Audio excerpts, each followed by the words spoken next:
episode 303, IRONMAN 70.3 Santa Rosa with Christine Warren. Welcome to the pursuit of the perfect race. I'm Coach Terry Wilson, and with each episode, I bring stories of athletes to you that share their experiences at races in order for you to learn how to have your perfect race. We will hear stories from athletes of all ages, abilities, and races of all distances. So regardless of where you fit in, there's something in there for you. Thanks for spending some time with me today. Now let the pursuit begin.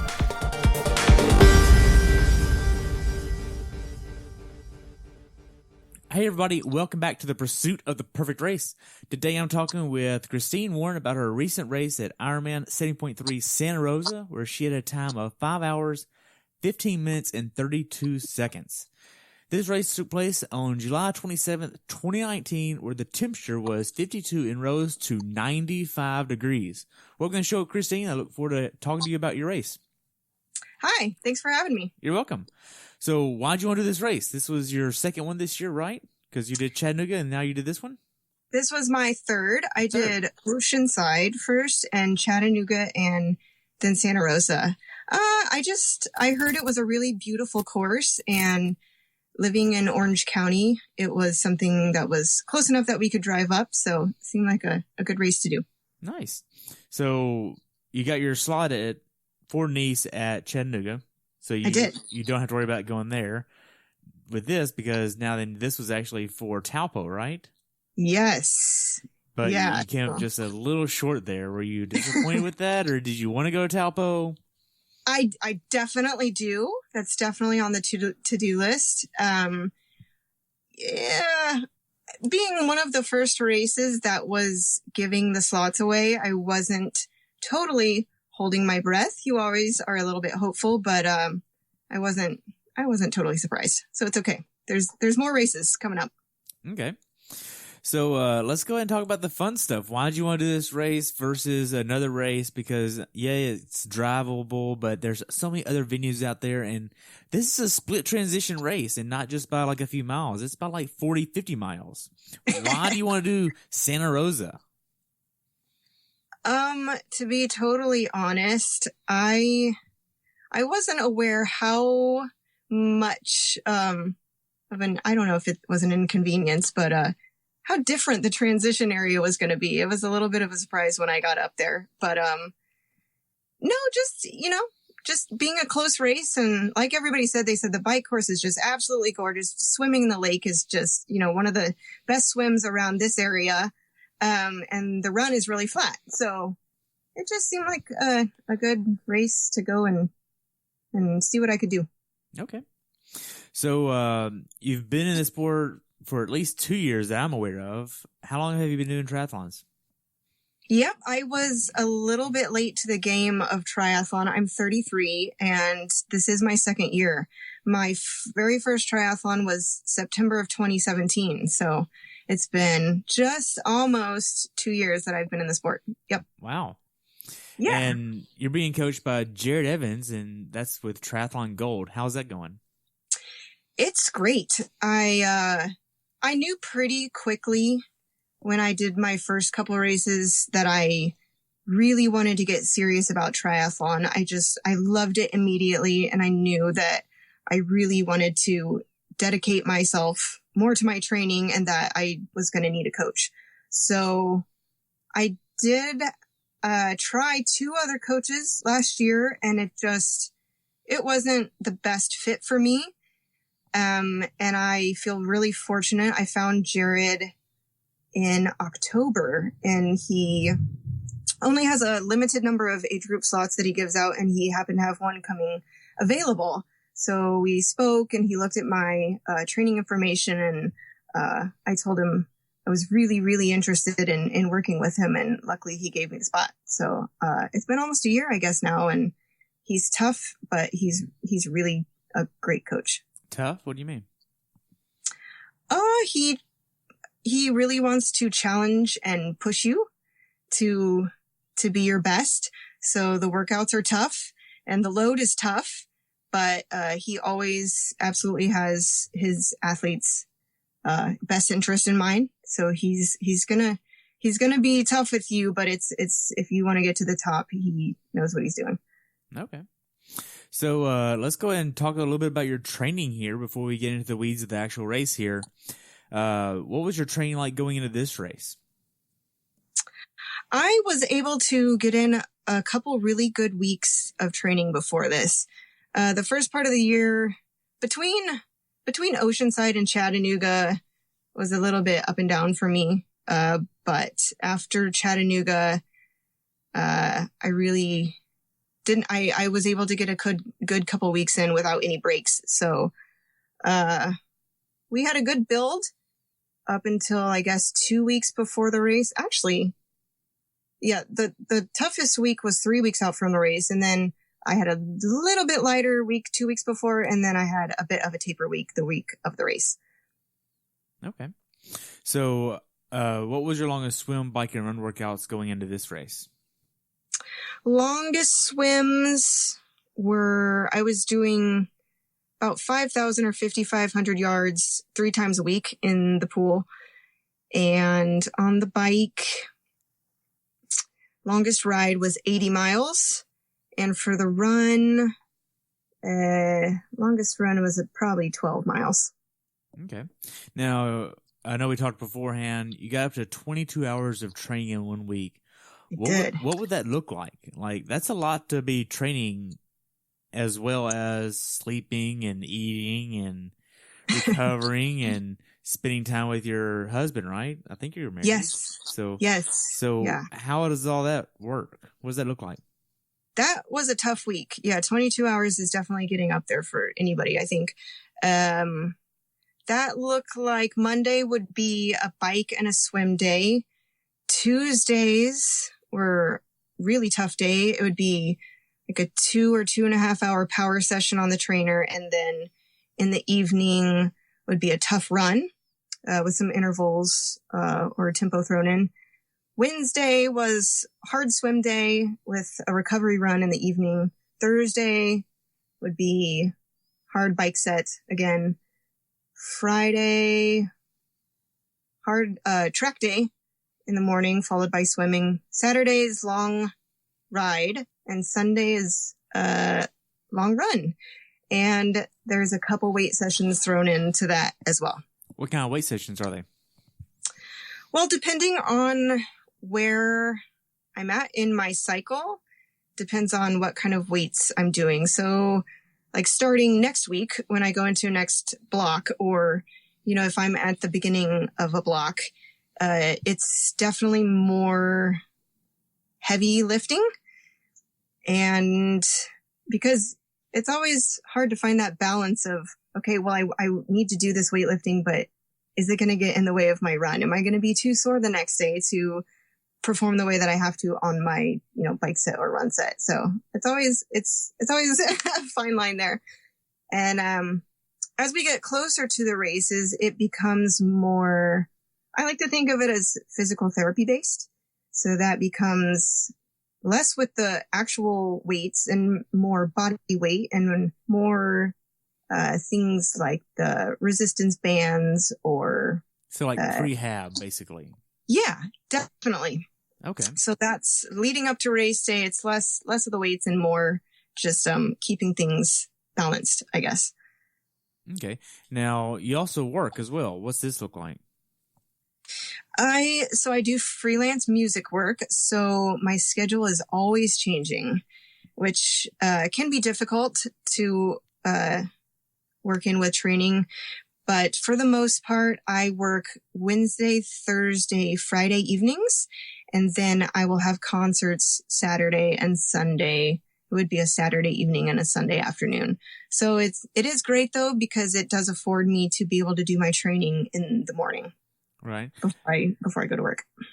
So, I mean, being a freelancer, it's basically, from what I understand, it's like being a general contractor for unknown people at unknown times. And how are you balancing your training load with that? And you also have a husband that you want to spend time with. Like, that's hard to balance. How are you doing that? Like, there's got to be some kind of rhyme or reason to the madness here. It can be tough. And I first and foremost will say that my husband is just amazing. He's just the biggest support, my number one fan. And I truly could not do the training, the work, and sacrificing time with him if he was not 120% supportive the way that he is. So that none of this would be possible without having him behind the scenes so supportive of me. But so you just have to. And it's been kind of a process to figure out what is too much for Christine. And in the earlier months of my training, I think I strung myself a little bit too thin. So I've gotten smarter as the time has gone by. And I know, for instance, next Friday, I'm working in LA and I have a morning rehearsal and I have an evening rehearsal or a concert as well. And I've already written to my coach and I said, hey, look, I have work this day. Doing what we normally would do might be too much for me. Can we adjust? And he's same thing. He's always very supportive of my work schedule. So we just have to make it work. And sometimes I do have to maybe rearrange things or go easier on a day than I don't want to sometimes, but it just it has to get done. So it's just about finding that balance. And of course, yes, when you have a rest day or some time off, just figuring out what can I do with my husband right during that time too. So let's talk about two more things here with the training wise. You have to have confidence on race day. You've already done 2 70.3s before. This was going to be your third. How was your confidence on race day in comparison to the other two? And did you do anything different going into this race that gave you more or less confidence? Good question.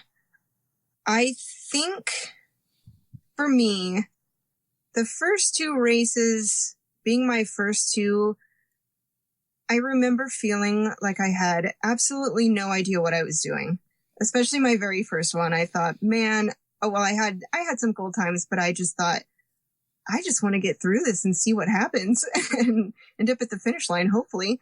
And then, I, was so excited about that and going into Chattanooga, just kind of same thing. I was like, okay, well, I've done this once. I kind of know what I'm doing, but let's just go out there and again, see what we can do. So now 3rd race comes along and things are starting to get a little bit, maybe harder, I guess, because now I have more expectations for myself. My coach has more expectations for my race. So I think I was definitely a little bit more nervous for this race, just also because you do spend so much time and effort and energy training for these races and preparing and thinking about them. And then to get there and, be scared that maybe I'm going to mess up my nutrition or maybe I'm going to get a flat or maybe, just some little thing is going to derail you and all your hard work will feel, like it was for nothing. So,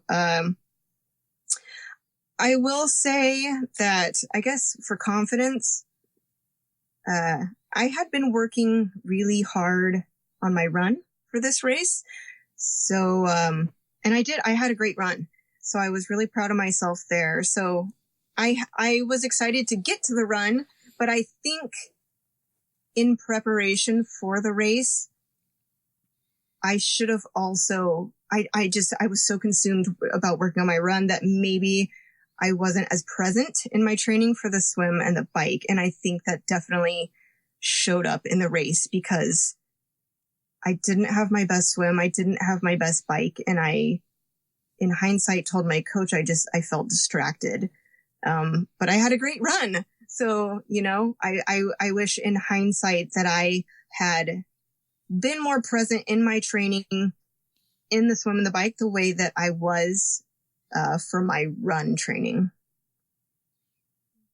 But I think also I've learned that lesson. And so going forward and preparing for the next one, I'm going to be completely aware of that in the training. Okay. With these expectations that you and your coach are putting on yourself, it creates this stress. However you want to look at it, it's a stress on your body, stress on you, however you want to phrase that to yourself. But how are you keeping it fun and keeping the gratitude there of still just enjoying it because you're still so young in the sport? I mean, I've had people that have been doing this for 30, 40 years, and I mean, you're young in the sport in comparison to a lot of folks. How are you keeping it fun still? Yes. Yeah, I am still relatively young. A big part of it for me is just, part of the fact that I am so late to the game. I just try to be so grateful that I found this later in my life and that I'm out there getting to compete with all these people. And I try to meet as many people as I can when I'm out there. And I love, if you go to a triathlon and you ask somebody their story, everybody's got a really, a fascinating story. And you just meet so many cool people from just so many backgrounds that, that's what initially drew me to the sport in the first place, was this amazing community. And so even though I do get focused in on my races, I just try to remember why we're all doing it, and that's a little bit different for everybody, but, I've got my own personal reasons, and just remember that it's a blessing to be out there and be healthy and be able to compete. So what are your reasons for being in the sport?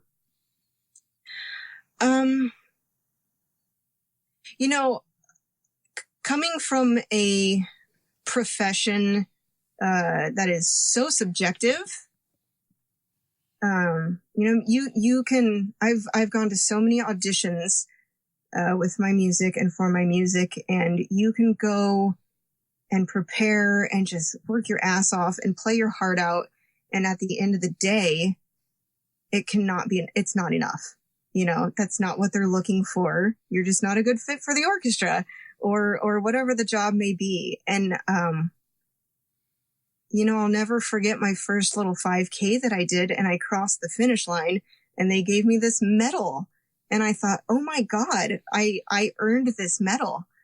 It was very emotional for me. And I love that what you put into your training and what you put into the sport is absolutely what you get out of it.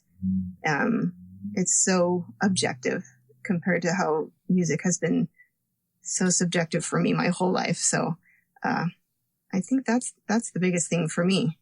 Wow. So, with all this training that you're doing, you have a lot going on with your headspace, with music. Music plays a very big role in your life. I mean, literally, you have a degree in music, I think, right? Yeah, I have a bachelor's and a master's degree. Yes. Okay. So you love music. That's an understatement. I do. So now then you also do all the training stuff. You have a lot on your plate, but were there any days in training going into this race or even Chattanooga or even Oceanside earlier this year where you were like, I don't really want to get out of bed this morning and go to the pool. I'm not really feeling this bike ride, or I don't really care about this run. I'm over it. Just let me go back to sleep. I'll try again tomorrow. Were there days like this? Yes, but they were very few. There was a day or two at the pool where there were some tears. Really? Yep. And there was maybe a run or two that I struggled through for sure. But something that's been really important for me is to just, whatever you have to do to get through the workout, whatever amount of time is on my required training for that day, even if I have to walk, the end of my run, I'm going to stay out there for an hour and a half, if it says an hour and a half. And that just is really important to me in my headspace, that I can look back and say, well, I don't give up on things. So even if I'm not feeling like doing it, and maybe I have to adjust and the workout, the numbers aren't what they should be, I think it's really important to just, as my coach calls it, get it done. But you put that in the get it done column and you move on. Okay. That's an interesting way. I mean, I've heard a few people use the just do your job with another adjective in there. And not you see it in there, huh? But it's just, you got to do the work. You do. I think consistency is huge for sure.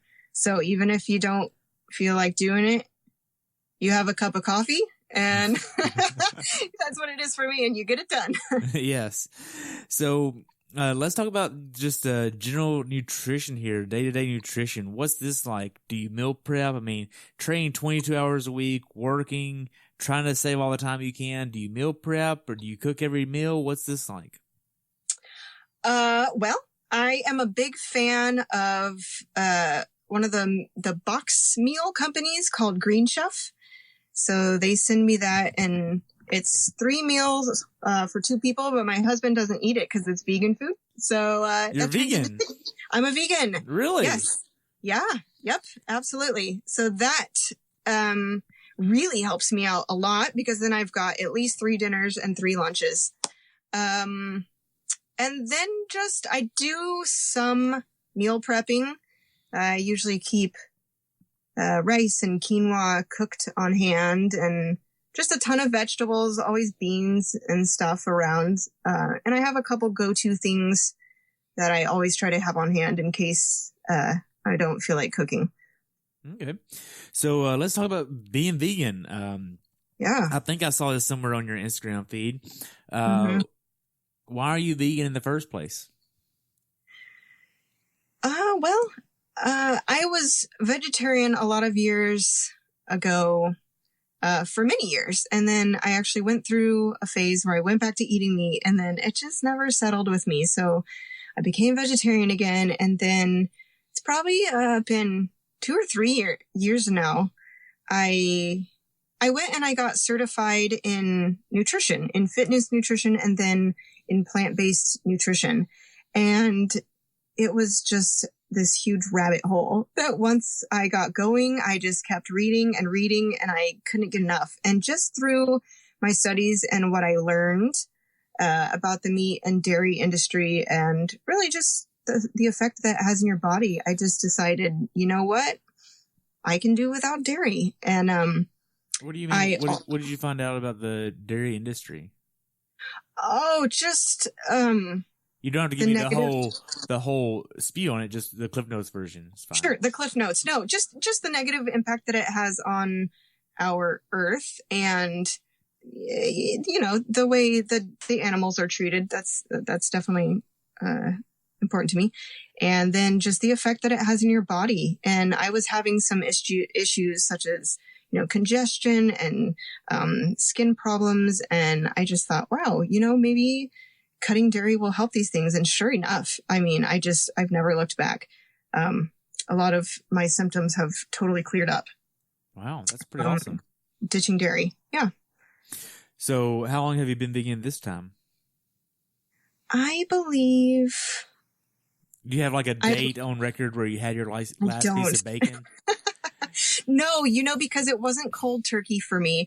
It was a decision I made, and then I sort of fell off the wagon a couple times. Not with meat, more just like, oh, I'll just have this donut or, you know, whatever that has. Oh, donuts aren't vegan?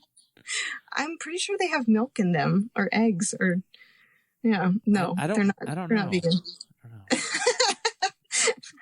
Well, whatever it was, a pastry. Let's call it just a pastry. So bread, you don't eat bread? No, I eat bread. There's no dairy in bread. But bread's somewhat of a pastry. I guess, okay, whatever, a pastry with butter and eggs in it. Let's call it a pastry with butter and eggs in it. Okay. Or whatever. Anyway, I mean, my point is, it took probably a couple months for me to fully, it was hard. It was really tough because the more I looked too, I found that dairy was in everything. So it was a process that, you know, and I would pick up something to eat it and then look at the package, and I would say, well, damn, there was milk in that. So, well, that's off the list. So it's just it was a process. So no, there's no real definitive date. But I would say that it's been about 3 years now. Wow. 3 years. Man. 3 years. Yeah. So, you live in a somewhat big city, right? Yes. Orange County. Okay. So how much of your bike riding is outside versus inside? Let's see. I do 2 days a week on the trainer, and I do 2 days outside. Do you feel safe outside in Orange County? It depends where you go. and it's really terrible because we have bike lanes. You know, it's supposed to be pretty bike friendly here, but I have definitely almost been hit. I've almost been run over by buses that, you know, swerve and lane. Do I feel 100% safe? No. It's better if I'm in a big group, which I try to do, or, like for the Saturday long rides are usually a very large group. So that helps. And if I'm riding by myself, I really do try to stay on the bike paths that are not actual bike lanes on the street. And luckily I do have a good one near me. That's about a 10-minute ride away. So I feel very fortunate. I have that available to me. That's good. Yeah. So, we'll just go ahead and get into the fun stuff of the race itself. When did you actually want to leave Orange County and go up to Santa Rosa? And you had to book lodging for this. When did you book the lodging, and where'd y'all stay at? Because I was here in 2017 for this race, and it's like, do you want to book lodging closer to T1 or T2? Like, which one do you want? It kind of doesn't matter, right? Yeah, you're screwed either way. We have an RV, so we actually took the RV up. We left the Wednesday before the race, and we stayed in Petaluma, which was about, I think, 10 miles south of Santa Rosa. Okay.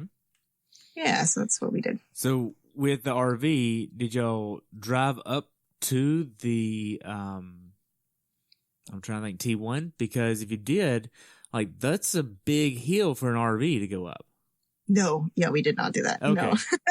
Because I'm sitting here thinking, man, I remember that hill, because that's like a 2-3 mile hill that you go up to get there. Yeah, no, we parked. We have a truck and it's a fifth wheel. So okay. Yeah. Luckily, that's why we didn't get the driving kind. Yeah, I thought we need a vehicle to get around. So no, we parked and then had the truck available to drive around.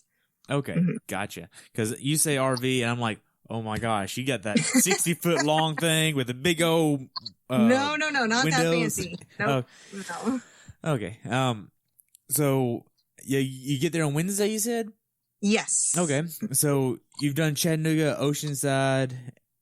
How does this venue compare to those as far as the athlete village?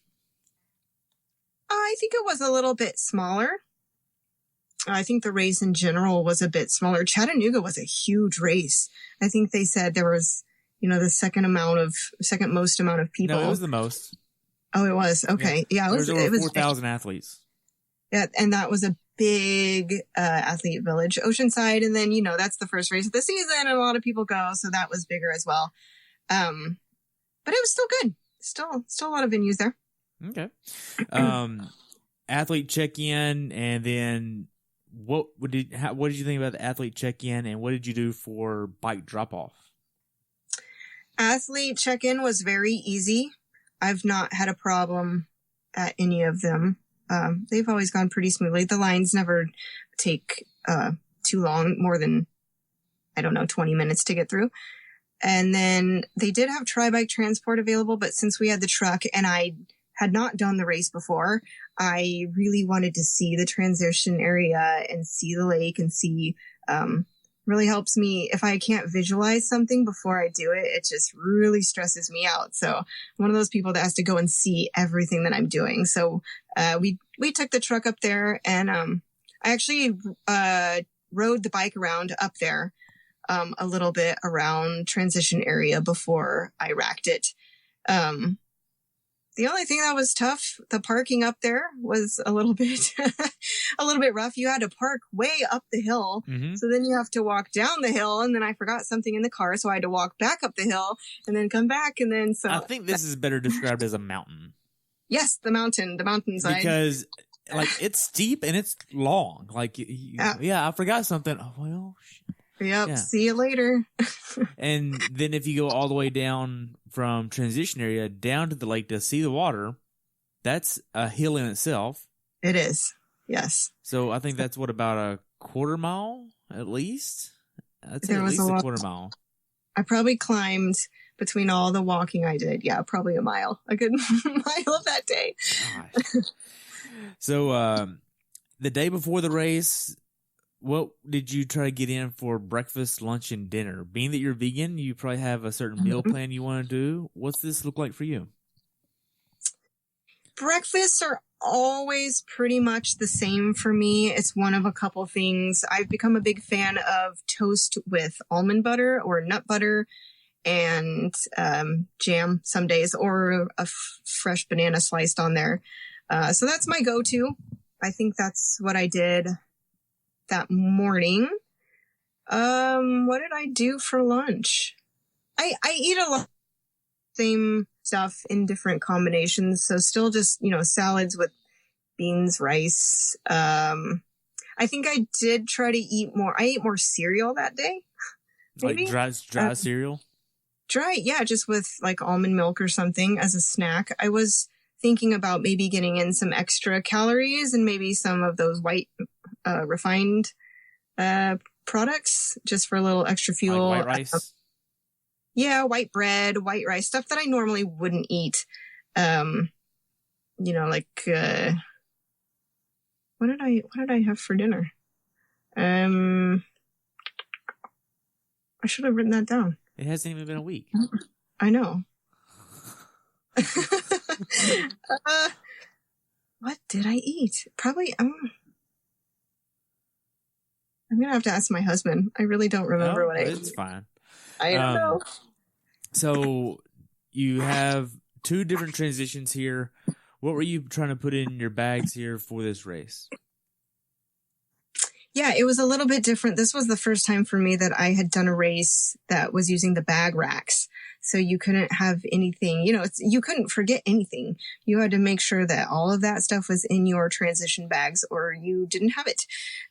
But the day before, I do tape some of my nutrition onto my bike. So the gels got taped on. I do like to eat solid food when I first get on the bike. So I had a protein bar and a Lara bar, I think, in my bento box on the front of the bike. And then in my T1 bag, I did have an extra little Gatorade, which I don't normally do, but because the swim was so warm, my coach recommended that I chug the little Gatorade before I get on the bike. So as I was running to my bike with my other stuff, I was drinking this Gatorade. But other than that, also we didn't get to clip our shoes into our pedals. So that kind of threw me off. They were having a clean transition. So there was literally, you could not have anything in transition.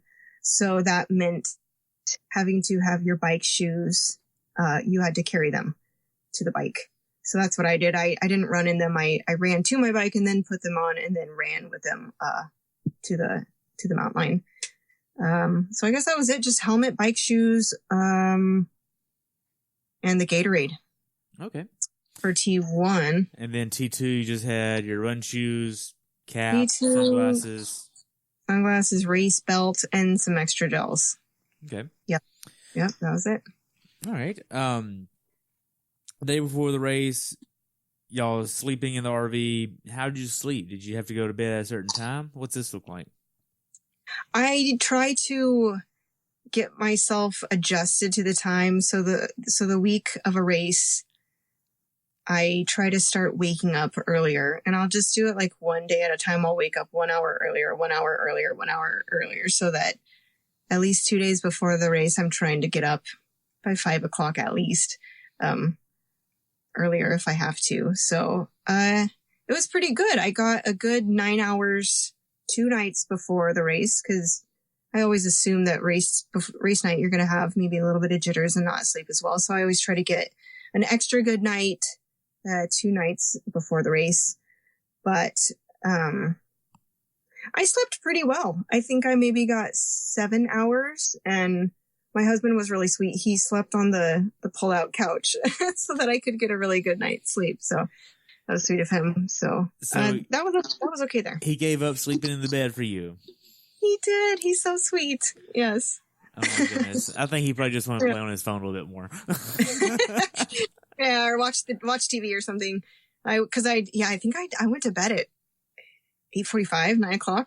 So yeah, he was not ready for bed. So it worked out. So you get up on race morning. What's your race day morning ritual like before you go to the transition area, or wait, before you go downtown to get on the shuttle to go to transition? Shuttle. Yeah, first thing, just wake up and immediately coffee and food. And breakfast is same thing for me. It's like white toast with jam. I don't do the nut butter just because of the weight and the fat. I usually skip that. And I pack all of my stuff the night before and go through all of that just so I'm not grabbing stuff and possibly forgetting something. Grabbed race bottles that have been staying cold, and do some stretching, maybe a few little drills, and then head out the door. Not a whole lot in the morning. Okay, now I know we talked before we hopped on here about never doing something new on race day, but yet you did something new on race day. What's this like? I did, and I'm so mad at myself. That's the number one thing. When anybody says, "Oh, what are your tips for triathlon?"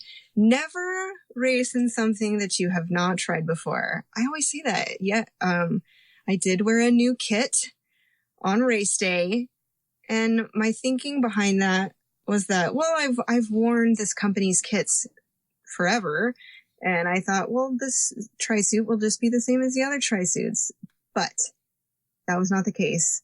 And the chamois chafed me pretty bad. The legs cut me pretty bad. Cut you? Chafed. Not I just like the leg. The legs chafed as well. So the I thought you was like chafed, cut. Like what? No. Over here bleeding. What's going on over there? That was the wrong word. Yeah, chafed me. Which definitely was a little distracting, and the zipper was different. So when I was tucking my nutrition into I like to tuck it into the top of the kit and the sports bra on the bike. And so I was going for that, and the zipper just flew all the way down. The top of my kit's flapping in the wind on the bike, and I lose my nutrition. Everything fell out, and I had to stop. And I had to zip my zipper back up. You're over here stripping on the middle of the course, not even trying. I know. I thought these people probably are wondering, what is she doing with her, kit wide open? So don't race in things that you have not tried before. Man. Now, at least this didn't happen going down a big hill. I guess. Yeah. I mean, or at Worlds. Now I know. Yeah. Now you know. So now we'll just go ahead and get to the shuttle process. How was parking downtown? Because I know there's a mall down there, if I remember right, and there's a few parking lots, but there's not a lot. How was parking for y'all? Parking, again, I have an amazing husband, and he dropped me off, and he went back, and I think went back to sleep. So we picked up a teammate on the way, and it was very easy. We were able to pull right up to the buses and hop off, and just, I was on a bus in 2 minutes. So I thought there were a ton of buses too. So I thought they did a really good job with that. The drop off procedure up at the lake was really good as well. We didn't have to wait in really any traffic getting there, and they had us right to the drop off right by transition. And I thought all that was really well done on their part. Okay. Now, if we think about it, how long do you feel like it took to get from downtown up to T1? Maybe 35 minutes. Okay. That's not bad. Yeah. But there's no traffic at that point. No. Yeah. There was a little bit of traffic just because people do try to drive up there, as well as spectators. So there was a tiny bit of traffic when we got up there, but no, generally it was all fine. Okay. Now, before race day, what did you know about the course other than Chalk Hill? That the roads were bumpy.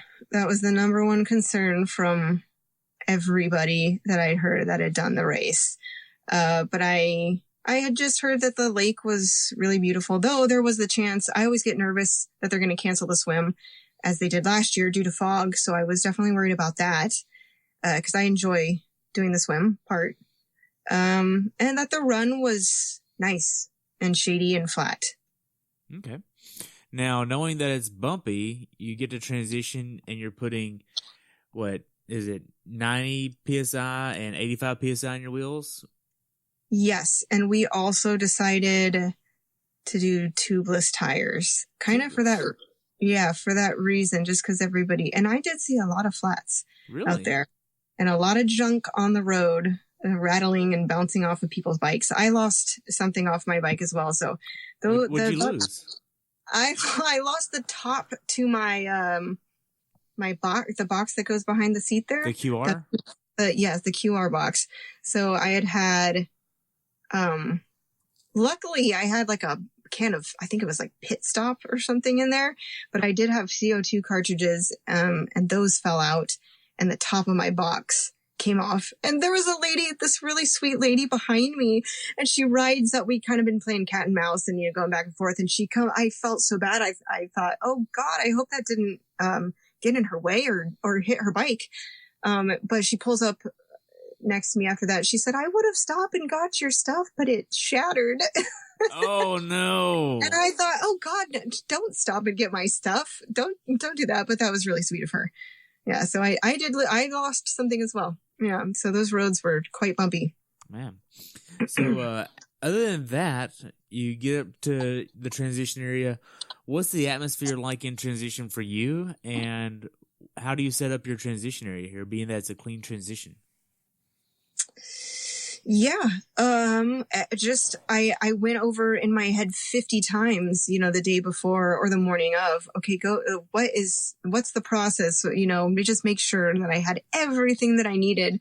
But, transition, it was fine. People were courteous. I found, everybody just kind of doing their own thing there and, staying out of the way. They had a bunch of chairs lined up so you could grab your bag and, sit down if you wanted to. So it was pretty easy to get through transition. Not a lot of traffic. Okay. So, after this, you head down to the swim area. It's wetsuit legal, you find out. So you have your wetsuit there. Mm-hmm. How are you putting your wetsuit on? Because are you using a full sleeve or a sleeveless? I did a full sleeve. I did the full wetsuit. And,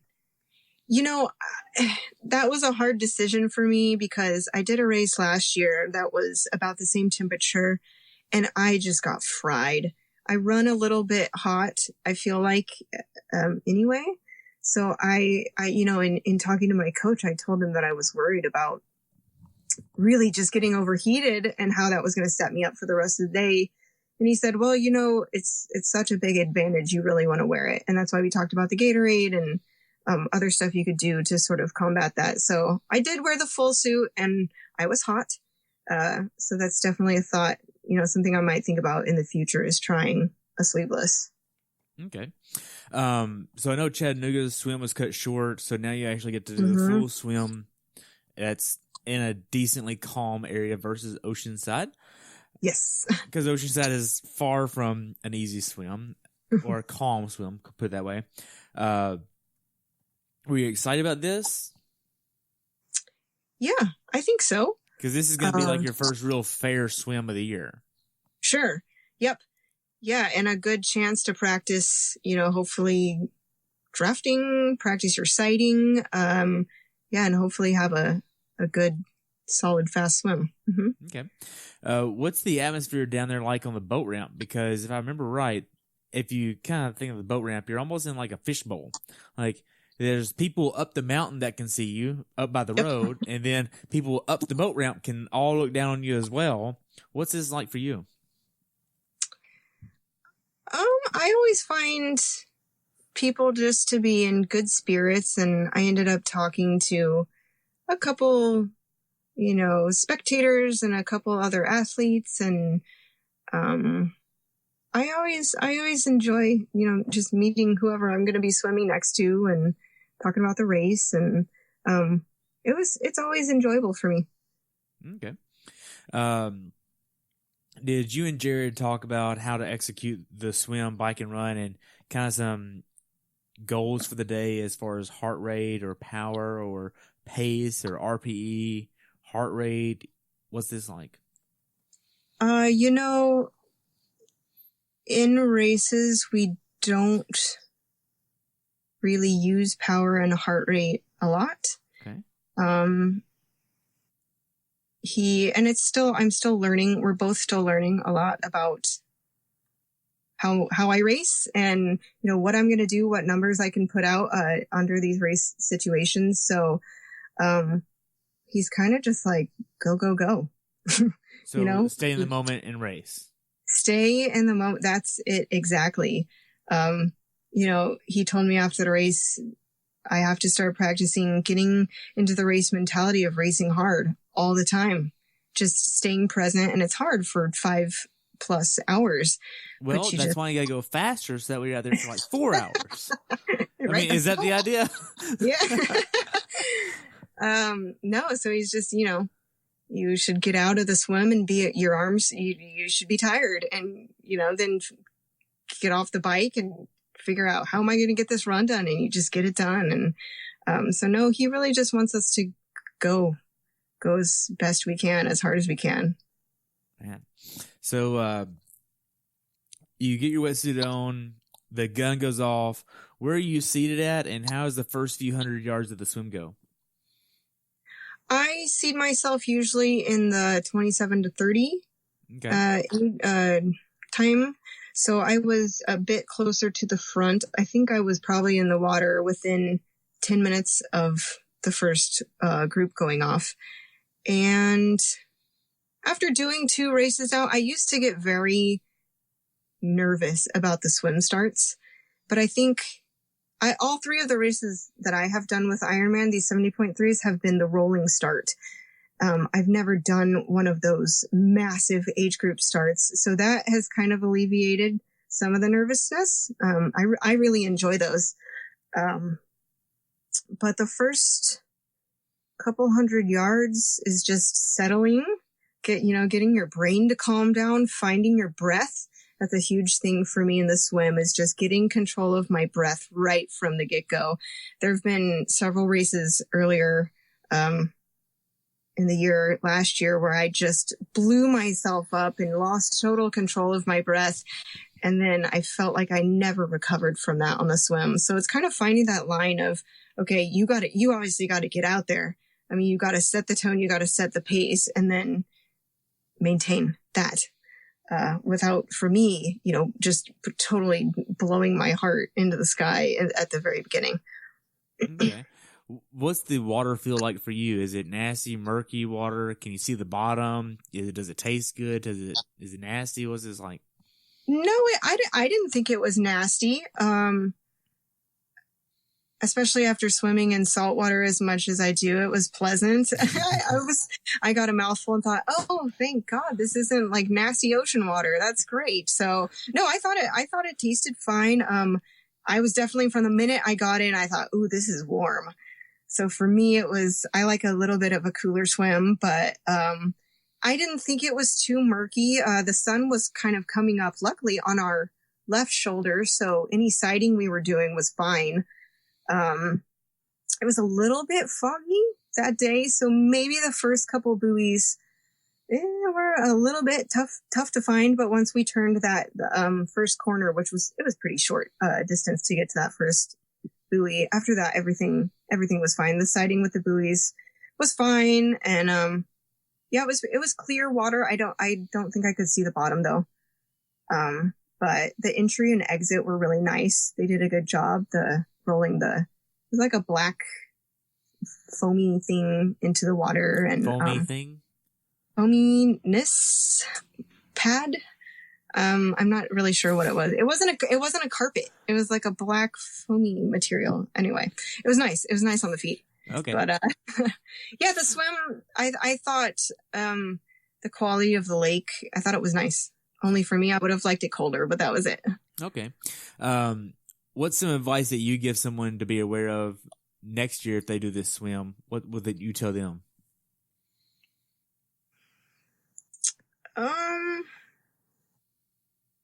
I think the hardest thing about it is coming out of the water. I thought the swim was relatively good. There's obviously no waves. You're not fighting that. The sun's not in your eyes like it is blindingly so at Oceanside. I think if you're someone that is not as confident in your swim, I think actually this is probably a really good race for you to do because it is so calm. The support was great out there. So I think for someone, if you're a good swimmer, great. You're going to have an even better shot. And if you need a confidence boost, this is a good one to do it. But, just be aware, have a plan for how you're going to get out of your wetsuit. Cause if you run up that hill in your wetsuit, you're going to be pretty tired.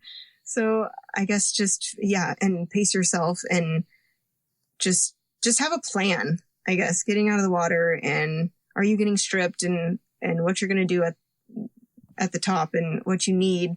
If you run hot like me, what effect is that going to have on the rest of your day or your bike? Right. And prepare for that. So you get out of the swim. Now, if I remember right, the strippers are under that little bridge there. Yes. So they have them there, which is almost at the top of the hill. Okay, yeah. So it's pretty far up there. So you're wearing your wetsuit up there. If it were me, I would be taking my wetsuit off, at least down to my hips. That way they can just take it off easier. So yes. I'm assuming that's what you do? Yep, correct. Okay. Yep. You take advantage of them, then you head up. What's T1 look like for you?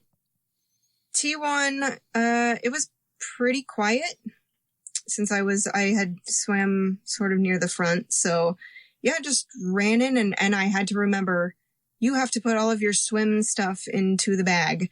So that was different. And then, don't forget your bike shoes. Just making sure, to grab everything out of that bag and then put everything back and then put it back onto your correct number on the bag rack. So that was just a little bit, stressful, but I just was trying to stay in the moment and just think, just stay calm, stay thinking and just make sure you don't forget anything.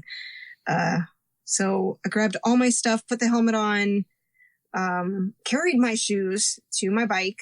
I ran carrying them and drank the Gatorade, like I said, and, then put my shoes on at my bike and then ran to the mountain line, which I'm not used to doing. Usually I keep my shoes on the bike. So that was a little bit different. And then, you practice your transitions. And for me, I practice having my shoes on the bike and practicing, getting on the bike like that. And so I haven't been practicing getting on my bike with, running with my bike shoes. So I get to that line and, kind of a hot mess, but it's fine. I got on and got going and, maybe I took a few extra seconds, but, I think overall it was fine. No big errors or didn't lose anything or anything. Okay. Now, you get on the bike, the first 3 miles, downhill, all downhill. What's this like for you? I just tried to fly. I think I was over 40 miles an hour. I yelled at the top of my lungs on your left to anybody that I was coming up on because you're going pretty fast. Was it awesome? It was awesome. I loved it. And I was like, why aren't you guys going faster? I don't know. I was just, trying to make up time there. So I was pushing it, but, it was fun. Yeah, it was good. I liked it. Man. So you get down that first hill, then you actually start getting down to the vineyards and stuff like that. Because I think the vineyards are like almost instantly almost at the bottom of the hill there, if I remember right.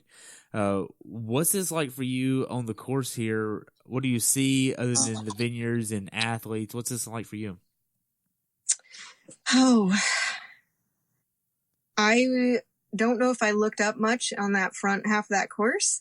Okay. I think I was just, I was a bit focused. I was so, we drove the roads the day before, so I knew the condition that they were, but I think I was just the bumpiness, the condition of the road, just, potholes. So I was just trying to avoid the potholes and get in my zone and figure out, I was trying to eat my protein bar and just get situated, for the first couple miles. But then I stood, we got out into the vineyards and seeing the farms and the animals. And so it was definitely, and the sun is, coming up. And so it was beautiful. Yeah.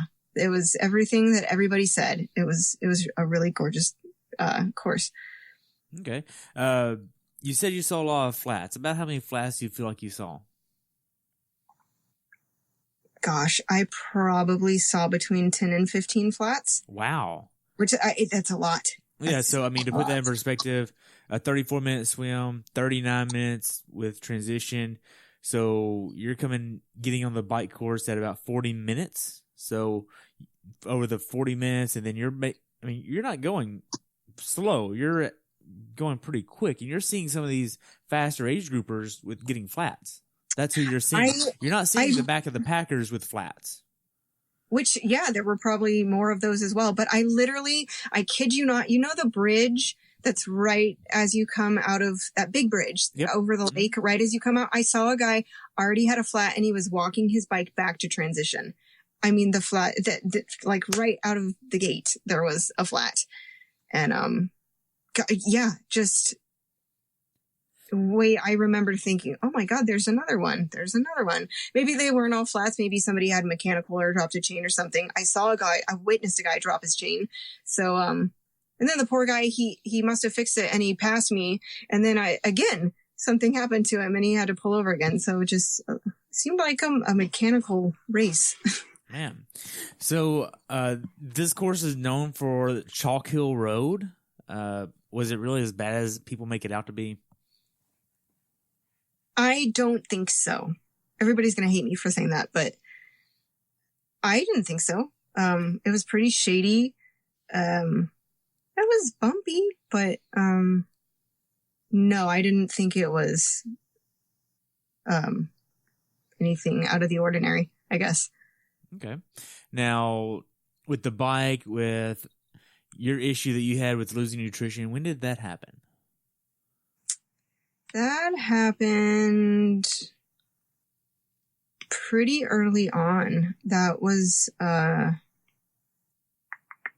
maybe just after an hour into the bike. Okay, so probably about mile 20-ish? In the 20s, in the early 20s, 15, probably. Okay, yep. So you're just over an hour in, you lose your nutrition. Do you go back and get it? No. No. Okay, so it's a lost cause now. You have to keep driving forward. Now you don't have your nutrition. So now then you're trying to get 300 calories an hour, and now you have to do something else. What's your plan B at this point? Well, luckily I didn't lose all of my nutrition because I did have the gels that were taped onto the bike. So I did lose some of it though, but, then I started grabbing gels at aid stations. Okay. Yeah. So you just took what was there, used that. Yep. I knew about how many calories and electrolytes I had dropped. So I just tried to, I grabbed the goos and then I was trying to read the package as I was writing, just so I got a rough estimate of about what was in it. Yeah. Did you check it for dairy? No. And you know what? If it had dairy, I would have probably just eaten it anyway. Being in a desperate race situation. Oh my goodness, that is so funny. I had to ask because you said looking at the package, I'm like, you're really checking if it has dairy in it in the middle of a race. No, honestly, that thought did not even cross my mind. But they were vegan. FYI, yeah. Awesome. Yeah. So, what about wrecks? Did you see anybody wreck? I did not witness it, but I did see a guy that was pretty ripped up after the race. And I had a teammate, that told me afterwards that at the aid station at mile 15, a guy in front of her, swerved, he missed the bottle or something and swerved and knocked her off her bike. So she did crash. She was okay though. Dang. Yeah. So, what's some advice that you would give first timers in relationship to just the bike ride? I would say, kind of like the rest of it, have a plan, have a game plan. There have been first timers that I've asked, okay, so well, what do you have your nutrition plan? And they're like, no. And I think that's really key. I mean, you're out there for potentially, 3, 4, 5 hours, whatever it may be.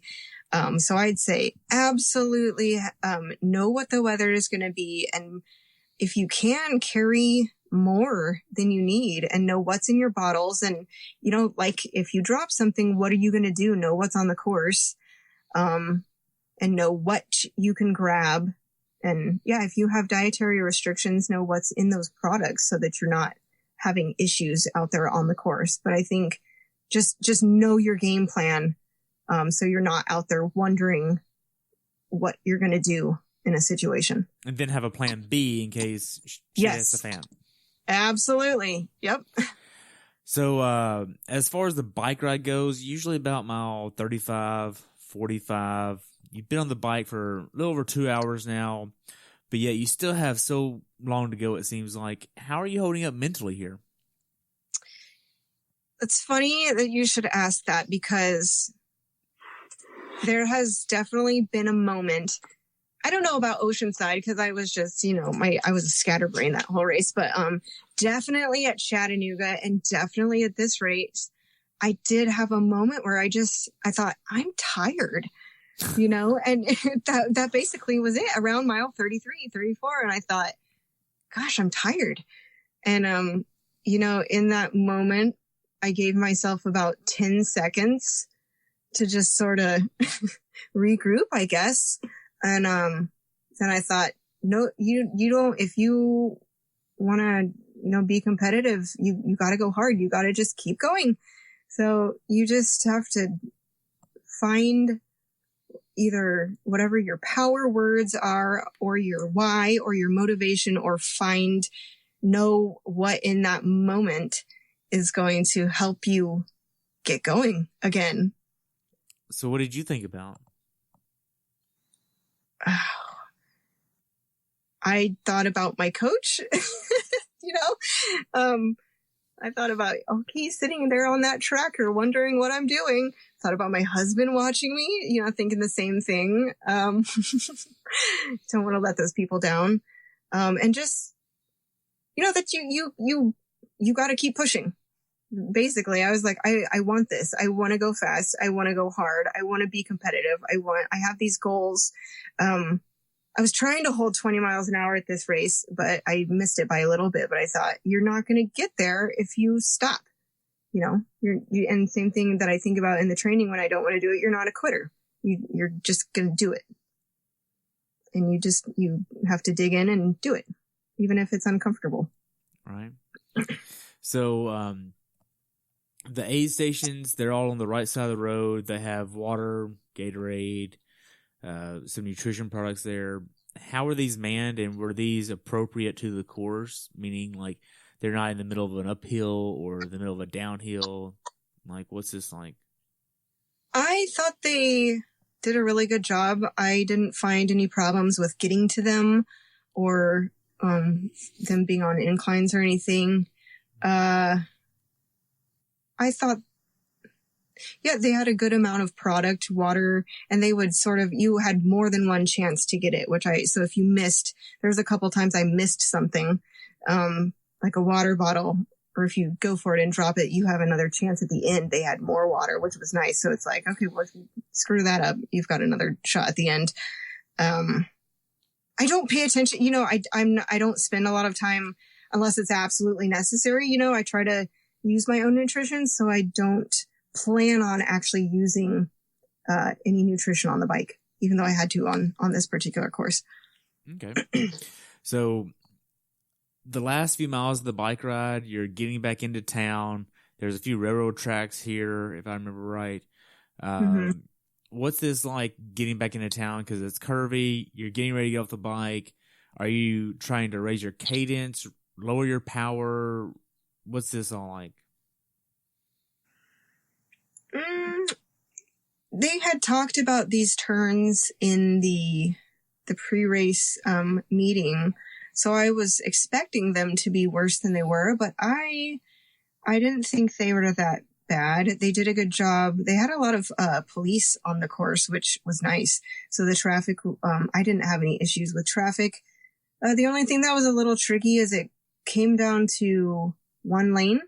I guess we were coned on both sides, and they had us sort of in the middle of the road coned off. So that got a bit tricky. There wasn't a lot of room to pass if you wanted to. You kind of, I wouldn't say you had to stay single file, but it got pretty narrow there. In terms of transitioning to the run, I think just trying to refocus, get your mind, think about, well, you know, your dismount coming up, because I leave the shoes on. And so I'm always thinking, okay, let's make sure I get my feet out in time and, you know, get ready for that. And then just making sure I've finished. I try to stop eating and drinking maybe 15, 20 minutes out, okay. I guess, just so I'm not having any last minute belly slosh or anything like that. So just making sure I have timed nutrition, so I've gotten it all in. And I guess just being careful. You know, a lot of you can crash at those lines, or just being aware of other people. As people stop paying attention as much, you know, because they're thinking about the run or transition. So just staying aware and making sure, the dismount goes smoothly, and then starting to really just focus, remembering. I like to take pictures of transition the day before. Do you? And I do. Yeah, I told you I'm a very visual person.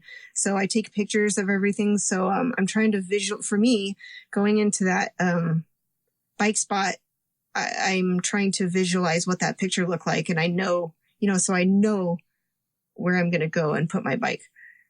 So I just start visualizing and what the process is and the motions I'm going to go through to get through T2. Okay. So you get off your bike. If I remember right, you hand it off or you go rack it, but then you have this long way to get to your bag, and then you change over, right? Is that what happens, or is your bag on your bike rack? Nope, same thing. It was a clean transition. So fortunately and unfortunately for me, I guess, my spot was right inside the bike in. So I was able to rack, but then I had just this torturous long run all the way down. I remember my feet hurting. I got off that bike and it was hot asphalt. And I remember that run. I was like, ooh, my feet do not feel, I can't wait to get my shoes on. So that was definitely a long run there. And then they have the bag racks all the way at the other end of transition. And it's the same system as before. So you've got all of your run stuff in that bag. And so you have to leave anything, which for me was only my helmet I had with me. So you have to get all of your run stuff out and put your stuff back in. And I actually, I'm so mad at myself. I passed my bag on this one. And you know, the even more hilarious thing about this is, so they gave us a blue bag and a red bag, right? And so the blue bag is for one area and the red bag is for the other area. But I got two bags of the same color. So it just so happened that in T2, my bag was a different color than everybody else's, and I still missed it. So I ran to the wrong side of the rack. So I ran around and I was like, wait, that's not my bag. So I ran back around. So again, you know, I probably lost like 5 or 10 seconds, but every little bit counts. But it was laid out fine. They had the chairs right there by your bag. So you get your bag, you can sit down if you want to. I didn't sit down. But I put my socks on for the run. So did my socks and shoes, race belt, I like to run in a visor, so I had my visor, glasses, and then I had a couple gels that I grabbed as well. I think that was it. And put the helmet back in the bag, and you had to re-rack or rehang your bag. So that was, it all went fine. Went kind of mine is missing the bag, but everything was smooth. And then, I was right by the run out. So then I was off to the run. Okay. So did you have to use the bathroom at all? I did? No, did you? I did. Yes, I did. Oh, okay. So you stopped at a porta potty in T2? I did not. You stopped at a porta potty on the bike ride? I did not. So you peed on the bike? I peed on the bike. Okay. Some people can, some people can't. So you get on the run. How does the first few yards of the run go? Like the first 800 yards or half mile? Because this is kind of different, twisty, turny type stuff here before you really get on the path, because this is a one loop course. But the first little bit getting down to the loop is on road and trail, and you kind of got to make some turns to get there, right? Yeah, it's a little bit twisty turny, but it was nice because this course generally was not very spectator friendly.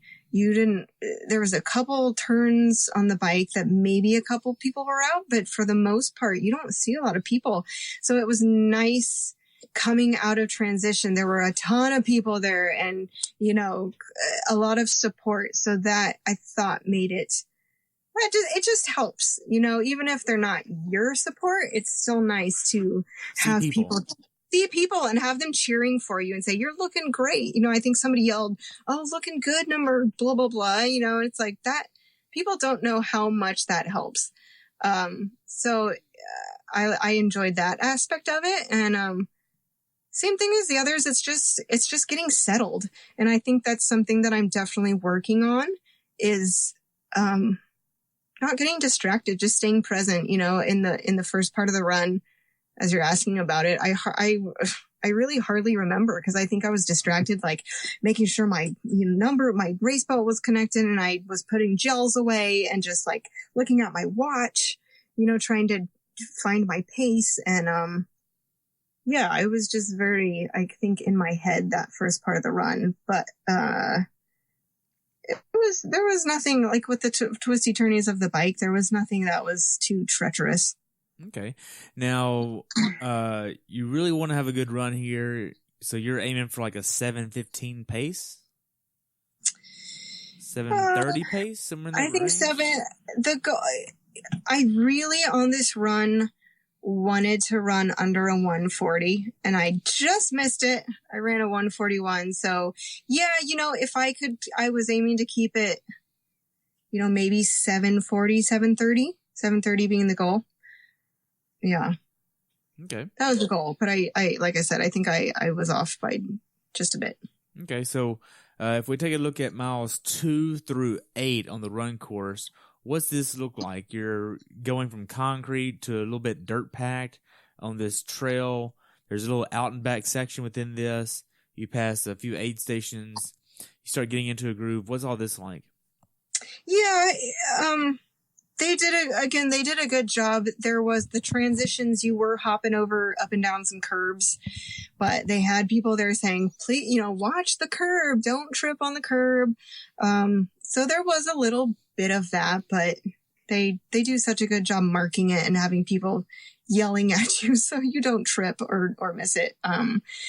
But I enjoyed the trail section of it.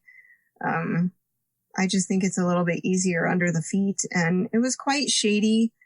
Aid stations, I made the mistake at Chattanooga was also a pretty hot and humid race. Right. I was there. And I did not stick to my nutrition plan at that race, and I had a gnarly run.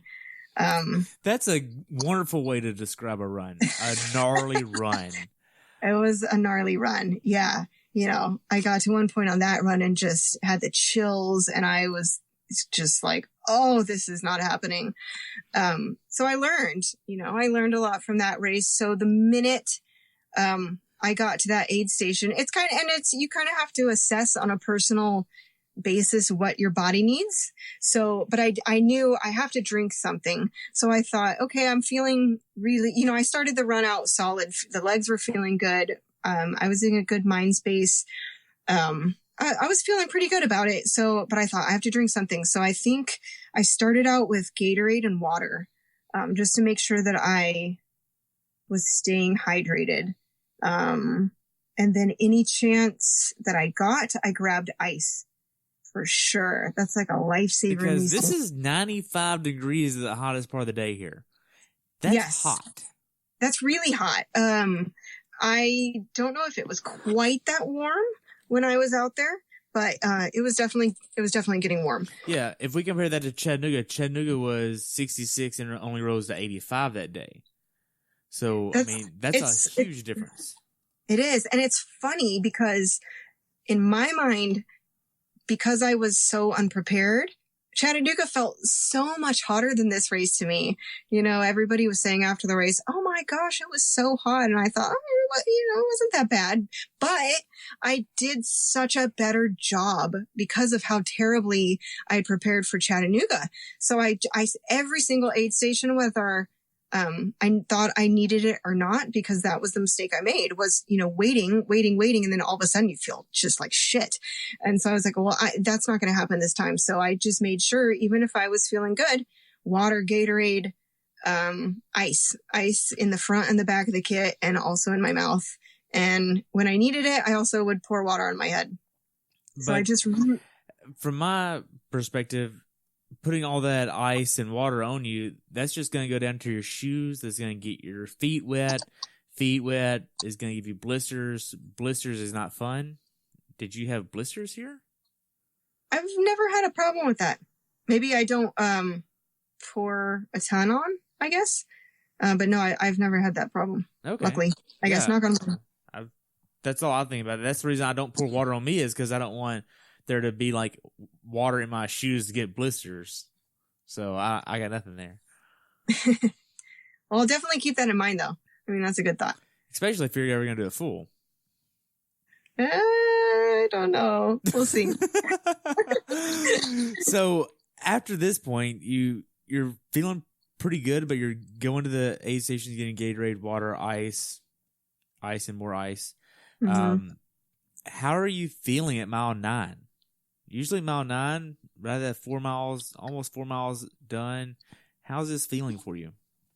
Yep, you nailed it. Again, it's a hard mile. Because that's when, even when you're feeling good and you're feeling strong, the legs really do start to just kind of catch up with you there. And it gets a little bit harder to keep pushing.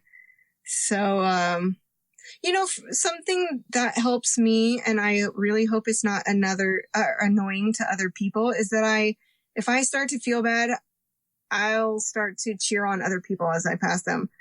So if I say, I'm like, hey, great job, or, keep it up, or we're almost there, or, just like, I feel like saying these positive things out loud also just reinforces them for myself. So that's something that helps, for me. And then, just really, really thinking every single step about form and efficiency. And, that's why I did spend so much time in my training working on the run. And so I knew in that moment, okay, this is what it needs to feel like. So it's like, okay, what can I fix? What can I tweak, to just save energy, be more efficient? Am I, are my hips tall? Am I on the right part of my foot? Am I really just staying as correct as I can to just get it done? Yeah. So, did you have any negative thoughts creep in your mind on the run? Towards the end, I think my pace maybe started to slip a little bit, and I just thought, oh God, like I was on target to hit that 140, and then it crept a little too slow, and I was just like, oh, like why are we not going faster? Like I can get that 140, and then I knew, 2 miles out, I was calculating minutes as they went by, and I thought, okay, like there's still a chance. And then as time went on, I thought I'm not going to make it. So that was the only downer. So there. Were you using caffeine here, or just Gatorade and water? What's your nutrition plan? Was it just Gatorade and water? No, I took a gel right before. So the last gel that I took right before I got off the bike had 75 milligrams of caffeine, which that's a pretty big jolt. But I like to do that at the start of the run. And then each of the gels that I ate had 25 or 35. Okay, so you had 75 and then 25, 25. Probably, I think they were 25.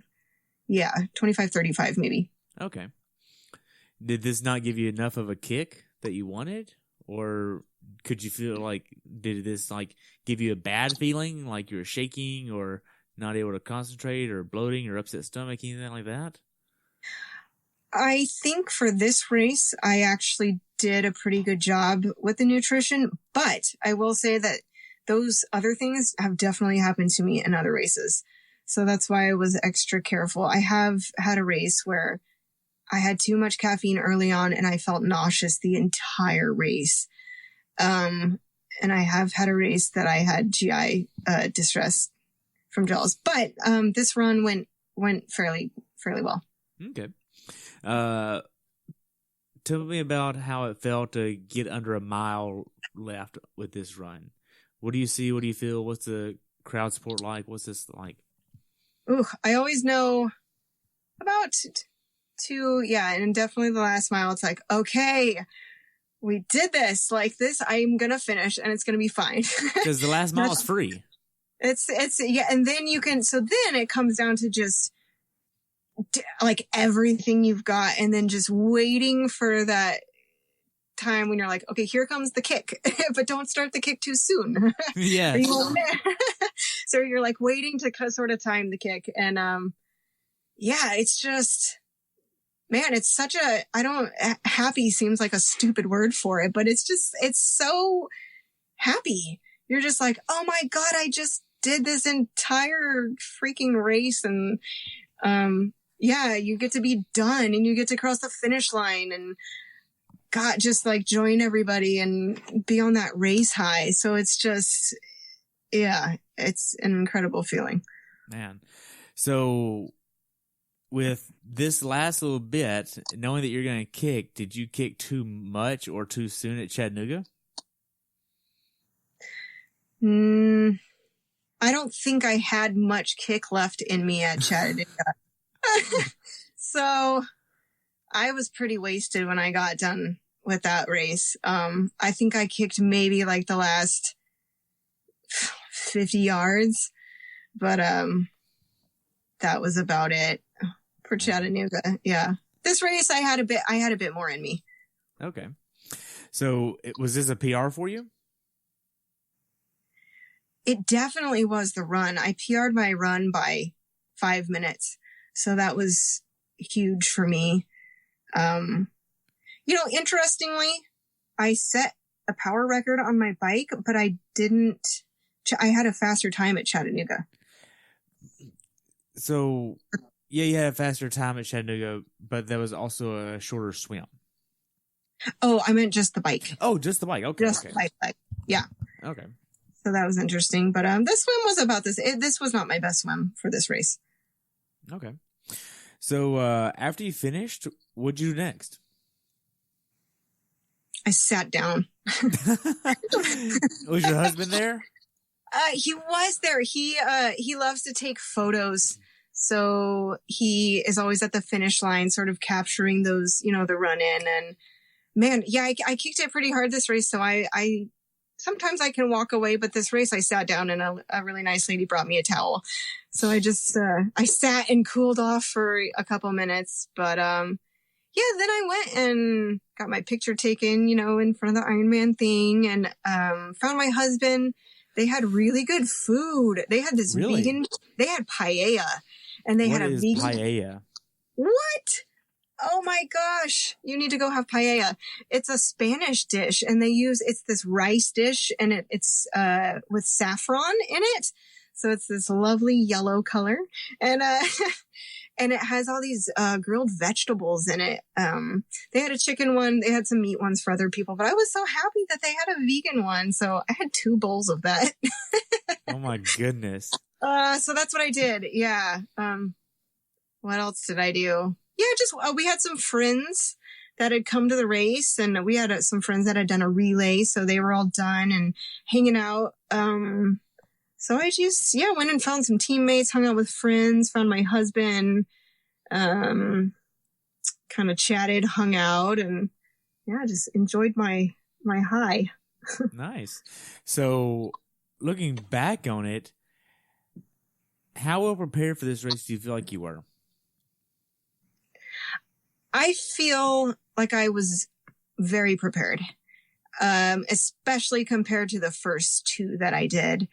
And I had put in some really solid training before the race, and I felt for the first time I was confident going into the race, where I was not confident going into the first two races. Okay.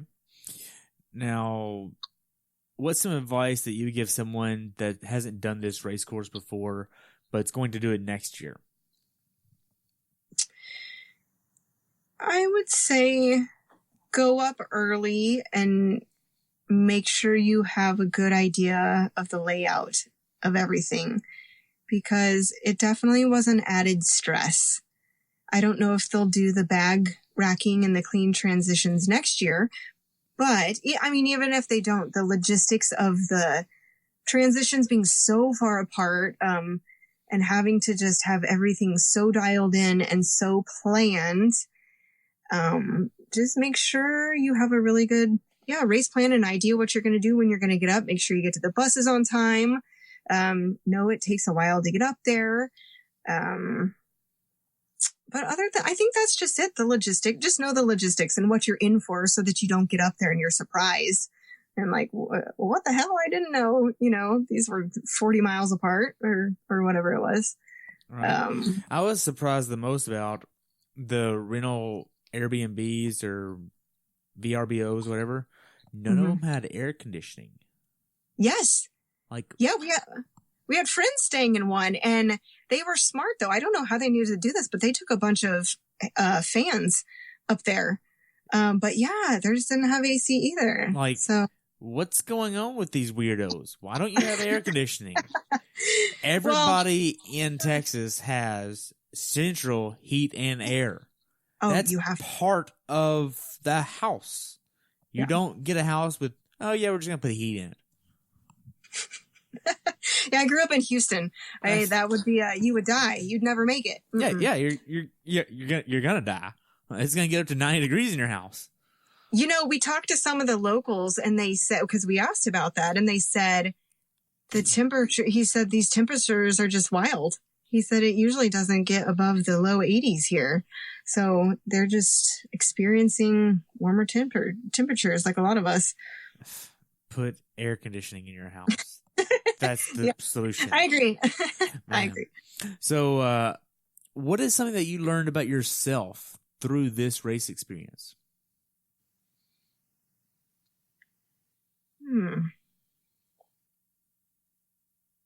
I think just that I have a lot more to give.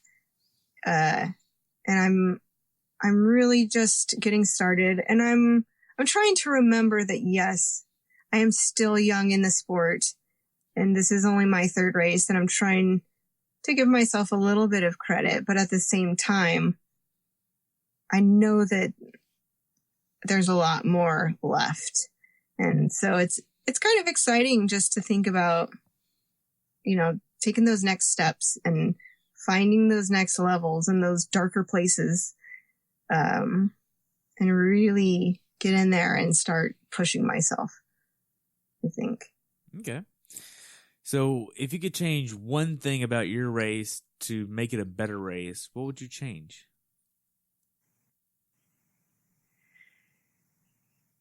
I'd say to do a better job, I guess being engaged or getting focused before the race. I think I let the logistics kind of throw me for a loop, and I never really got totally focused. So I think I definitely could have done a better job there. How can you hone your focus better for the next race? I think part of it has to do with training and practicing that during training, and knowing what it feels like, knowing where you have to go, and just getting there sooner and making sure you're letting yourself get distracted by, I mean, because there's a lot of people and there's a lot going on and there's, people hollering and people having problems and, there's a lot going on, and it's kind of up to you to just, okay, it's time to race. Let's focus a little bit and just maybe spend more time thinking through the whole race and what it's going to feel like, what it's going to look like, and where I'm going to be mentally. And anytime you start to step outside of that, just nope, we're coming back to being engaged. Okay. So we covered quite a bit about this race in detail. Do you have anything else you want to add?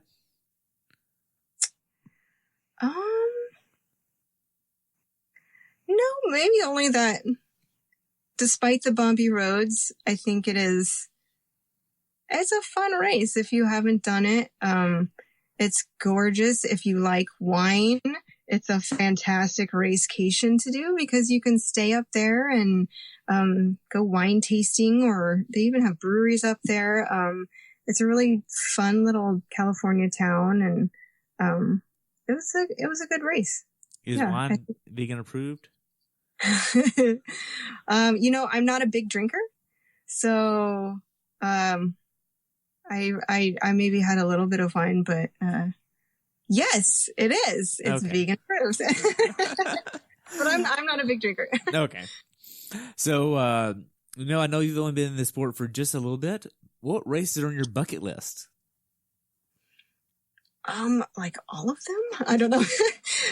I want to do Cozumel. I think that would be fun. The full or the half? The half. What else? Coeur d'Alene, I haven't done. What are some other good ones? New Zealand, obviously, and it is World Championships, but I've heard that's just an unbelievably gorgeous race. I hope they clean up the lake. Is that a problem? There was some slippage of not so pleasant water going into the lake there. Oh. And about a month ago or so. Oh, gosh, I didn't know about that. Well, maybe I'll take that back. Well, it's supposed to be cleaned up next year, so you got time. Yeah. I don't know. Are you gonna do it full? Oh man, why does everybody ask that? It's funny. Last year I was only doing Olympics, and when people would ask me if I was going to do a half, I said, no way. I said, I'm just going to do these Olympics. And here I am loving these halves. So, realistically, I will just say yes. At some point, I know that I'm going to want to do a full. But somewhere later down the line, I think maybe a few years from now. Okay. We'll see. So how can people follow you? They can find me on Instagram. It's christine.m.warren there. I'm on Facebook, but I don't really use Facebook a whole lot. So I think Instagram is the best way to find me. I also have a website, and I have a blog there. You have a blog? I have a blog! What do you blog about? I tried to do something fun before Santa Rosa, and I was being a lot more open about my training and my vegan nutrition, because I get so many questions from people about what do I eat as a vegan. So I did a week and a half of, I put all of my training in there, what the sets were, the amount of time, and I put all of my meals, like from morning to dinner, in there. So that was a fun thing. I try to do a race report after every race. It has all the details about that stuff, and anything that just comes up during training. If I have a problem or something comes up that I just really think is important to talk about, I'll write a blog about it. And that's www.cmwsbr.com. So my initials and then swim, bike, run. SBR. Okay. Yeah. Cool. Yeah. So that's all the questions I have. Do you have some pictures I can use for your race? Sure. Okay, you just send Yeah. those to me, and that way I can put those up here. Okay. So to wrap up the episode here, there's only one question left, and that's, what's your definition of a perfect race? I don't know if a perfect race exists. I don't know if anybody would say that they've ever had a perfect race, but I think if you can go out and execute your plan to the best of its ability and come out, I guess, with your goal, like perfecting your goals or achieving your goals, and you're happy with that, then maybe that's the quote unquote perfect race. Is that your definition? Because you almost made it sound like that's somebody else's definition, and you're just kind of adopting it. No, I've never thought about having a perfect race, I guess.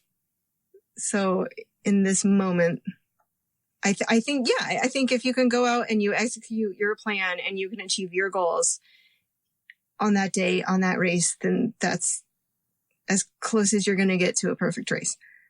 Wow. Well, Christine, this has really been fun. I've enjoyed the last hour and a half spending time with you. I just want to say thank you for your time. I've enjoyed this, and I look forward to following you at Nice, because that's next. Thank you. Yes. Good luck there. I'll be tracking you, and if you want to come back after Nice, you're more than welcome to come back. Awesome. Okay. Thank you so much for having me. You're welcome. You have a good day, okay? You too. Bye-bye. All right, bye. Thanks for tuning in today. I hope you were able to learn something from today's episode. If you enjoyed the show, please take a minute to leave a review on iTunes or share it with a friend. Be sure to subscribe so you never miss an episode. If you'd like to see pictures from this athlete's race, learn more about who I am, what I'm doing, or be on the show yourself to share your story, check out my website at CoachTerryWilson.com. Until next time, continue the pursuit.